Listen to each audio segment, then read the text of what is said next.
in the next 5 years. We need teachers in the next 6 years. We're going to be lacking plumbers or carpenters. We don't do that. And if you look in our market today, most of the plumbers are not from here. Most of the carpenters are not from here. So we're looking at teachers and nurses. But look, overall, we got to start saying we open a vocational school that could teach some of the other trades that the ones are not teaching right now. We need to provide the track to give our athletes a training ground instead of have to be training in the United States. We could also attract other Caribbean trainers to come here and train.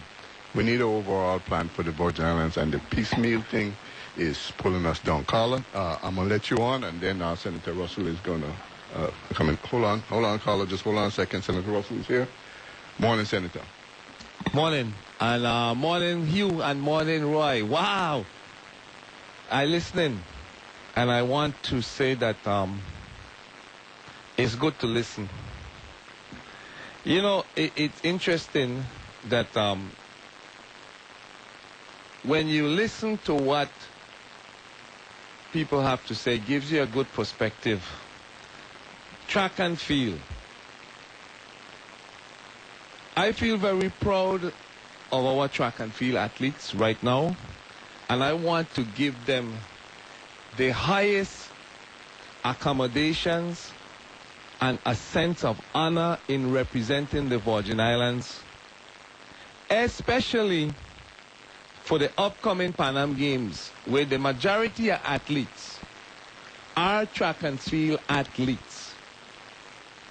And these are track and field athletes that, despite over the last 10 years, where some of us have been advocating to fix the track, trying to get money, promoting the executive branch to fix tracks on both islands, these track and field athletes have persevered. And right now, they are the most qualified athletes in the Virgin Islands. They're the most internationally prepared, and that's why track and field has a majority of the individuals going to the Pan Am Games, because those athletes qualified. They didn't say we ain't got no track in the Virgin Islands, so me gonna go forward. They went ahead and do what they had to do. And so all of the track and field athletes, let me congratulate you, okay? Because you did it within an organization that has been struggling to get tracks here, but we've been able to give you the opportunities internationally where you do it elsewhere, and you've qualified and you deserve it.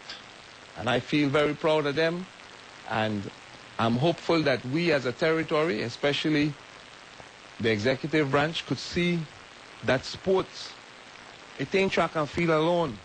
The Parley Joseph Stadium, sports. Some of us have attempted to promote sports in this territory for the last 15 years. Some people see it differently. Okay, I want to address the Constitution. I heard the Crucian educator, interestingly enough, okay? And naturally, let me say this to the people. The 30 delegates who were elected, naturally, they're going to have a pushback against any change.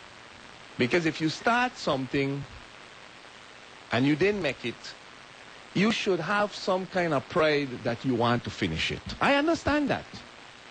And I've sent out invitations to meet with the delegates to discuss it, okay? But the Constitution ain't belong to the delegates, okay? The Constitution is something for the territory. They don't own it. And in actuality, there has been a failure, because there was a prescription sent out by Congress. You write your Constitution according to these rules, and the delegates didn't follow, the majority. And as the Senate, we have a responsibility to the people, because Congress gave us the responsibility to look into it. People are afraid to look into it because the delegates might be so vocal. And some people emotional about some of the issues. But it's really more a political, legal issue than an emotional issue that you buy into because you feel so strongly about certain things. It is an opportunity for us to move forward. It's an opportunity for us to get more independent local government, and it's an opportunity that could help the territory. So let's look at it in the right view. It ain't looking to take over nothing. It ain't an opportunity for anybody to pontificate and a reflection of power. It's an opportunity for the territory to adopt an organic document that we either draft or we adapt or modify, which is Revised Organic Act. And regardless of how people might see the legislature, we are in the positions now to make that decision. I want to make it clear. Section 2 of Public Law 584 has not been changed.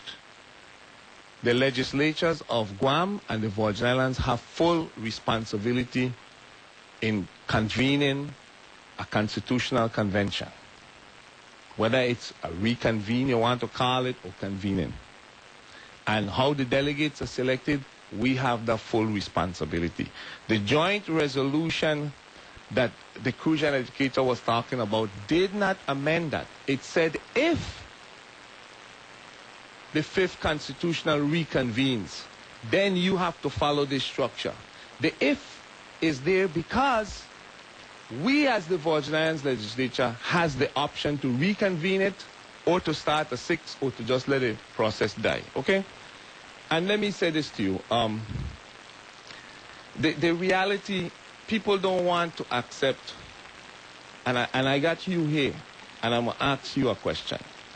If you as a Virgin Islander was sitting in charge of the people that live on Buck Island, and they got a bunch of people living on Buck Island, and the people in Buck Island is Caucasian, and you black, and the Caucasian people come up to you and make demands.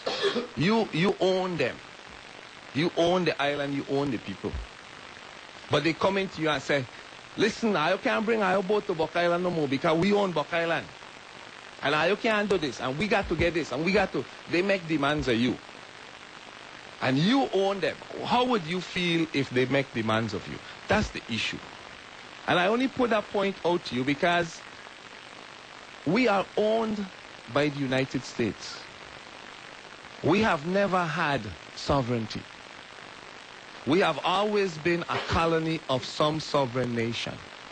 And the people in the Virgin Islands migrated from various parts, whether willingly or unwillingly. The people now that live here, that have generations going back, some were brought here unwillingly, and some, like the Lawetses and other people, came here willingly because there was opportunity. So we have to live within the structure and our history. Our history never gave us the opportunities to make decisions that we are making now with a constitution. We have it now. And it's a limited opportunity within the structure of a colonial environment, but it's still an opportunity. How people want to look at it, that's their view. The last thing, we are in the budget markup, and I'd like to hear from people the different things that they would suggest that we could do to raise revenue. We have a deficit, and it's large. It's hovering around the 60, 70 million mark, and the 8% brought us down 33 million, but we still have something around the 60, 70 mark that's provided by the analysts that we have to make up and we need to generate some revenue. We can't cut anymore. So let's deal with that. In that, Senator? Huh? Have property taxes been included in that conclusion, and to what extent? Yeah, it's been included in the projections, the collection of property taxes. There's been a generous projection for the property taxes. That still leave us 60 short. And it still leaves us, even with the 8%. 8% property tax. All the revenue generation projections is still short. So I want to mention the two things that you guys were discussing, and I want to hear from the public, and I want to hear your commentary, because if you are in a position as a black man and you had to entertain certain types of overtures from somebody who you necessarily had discriminate against, how would you deal with it? Let me insert myself a little bit here, right? Do. If you check the history of the Virgin Islands and the United States purchasing the Virgin Islands from Denmark, a lot of people believe that Denmark willingly sold the Virgin Islands to the United States. That didn't happen. Well, okay? They were strong-armed. They were forced, because if Denmark didn't sold the Virgin Islands to the United States, they would have taken it by force. So that's number one. Number two, say what? How did that relate to me and you? Whether they keep it or whether they were keeping it all along. How does it relate is that up to now, America is still strong-arming us to tell us what we have to do to create a constitution for us. America owns us, Hugh. That's like your child living with you. You tell them, you don't strong-arm them, you just discipline them. In this time and age, okay, when America bought the Virgin Islands, there were still states in the United States that was not part of the Union. They were called colonies, just like we were called a colony. Sure. And it was thought that when America bought the Virgin Islands, that we were going to be considered to be a colony that were going to be guaranteed into the United States by the Constitution. All men are created equally. It never did happen for us. So it never did happen. But it don't change where we are. No, we got to tell them. They can't tell us no more. Hugh, how do you get in a position? No, it's all right for us to tell them, you know. Hugh. Wait. We ain't got to tell them in a rude way, you know. We ain't got to tell them in a rude way. But we got to make them understand that we are no longer a colony. We are a colony. But you can't treat us like the way you used to treat there's a process. There's a process. So I'm acknowledging, and the process is called deciding your status. If you don't decide your status, you can't use status from over there to put over here.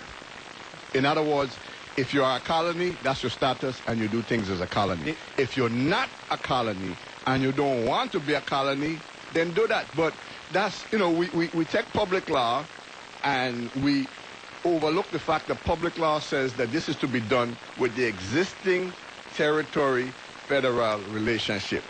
You take the money and you start the process, but you don't want to stay within existing federal relationship. That's like a man inviting you to his house, and you say you're coming over, and he tell you, but when you come, we're going to have a good time, but you can't smoke. Right. Now, when you reach in a man's house, you decide, no, you're going to smoke car, you done there here. No, I'm saying, let's decide status. If this doesn't work, if you don't like being a colony, be something else. Hold up. No, let's keep it straight. I hear you, you know. If you don't want to be a colony, be something else. It's not that we don't want to be a colony or anything. I'm telling you that the position that the United States put us in, and now you're still telling us, is like... Well, let's get out to the position. It's like, you know something, just like the senator said, oh, I as black people, we can't give our ownership of that island. Let's get out to the position. That is nonsense. We live here. We should have the right to write our constitution the way that we see it fit for our people. If we do so, we shouldn't do it under a federal approval. Then let's do our own. No, Hugh, you ain't listening. If federal, listening. Because you're reading. No, because I'm going to tell you something. If we don't want to do it under the federal way, let we do our own. Wait, but don't confuse yourself. Hugh, listen. We're not deciding status with a constitution. And what has happened in this constitution is that some people want to mix status into it, and it don't work. And that's why Congress sent it back. And that's why we have a responsibility right now to write a law